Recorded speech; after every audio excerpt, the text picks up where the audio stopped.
திருநெல்வேலியில் இருந்து திருச்செந்தூர் செல்லும் வழியில் சுமார் 18 கிலோமீட்டர் தொலைவில் உள்ள சேதங்கநல்லூரில் அமைந்துள்ளது சுந்தரபாண்டிய சாஸ்தா திருக்கோயில். இக்கோயிலின் ஸ்தல வரலாறு மிக சிறப்பு வாய்ந்த ஒன்றாகும். ஆம், சுந்தரபாண்டிய சாஸ்தா மேற்கு தேசத்தில் உள்ள அவரது தர்ம பத்தினியான பூர்ணாவுக்கு தெரியாமல் புஷ்கலாவை காந்தர்வ விவாகம் செய்து கொண்டாராம்.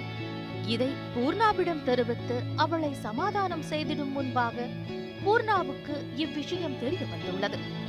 சாஸ்தாவை சபித்ததால் அவர் கல்லாக மாறியுள்ளார்.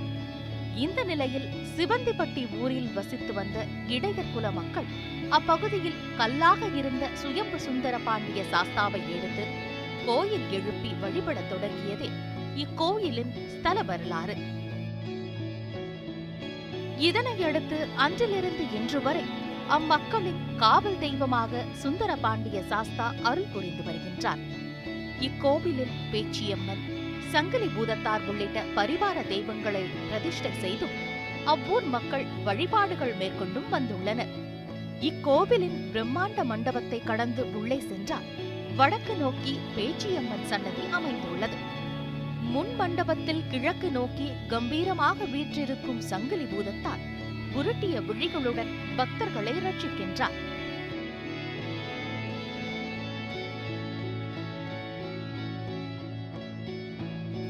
இது தவிர இக்கோவிலில் இசக்கியம்மன், சுடலை மாடசாமி, சுடலை மாடத்தி, பிரம்மராட்சி, முண்டன் மற்றும் பரிவார தேவதைகளும் இங்கு வீற்றிருக்கின்றனர்.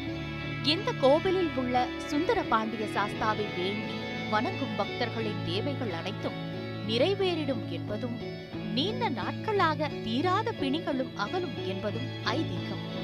பங்குனி உத்திரம் சாஸ்தாவின் அவதார தினம் என்பதால் அன்றைய தினம் இக்கோவிலில் சுந்தர பாண்டிய சாஸ்தாவுக்கு பக்தர்கள் பால்குடம் ஏந்தி வந்து அபிஷேக ஆராதனை செய்திடுவது வழக்கம்.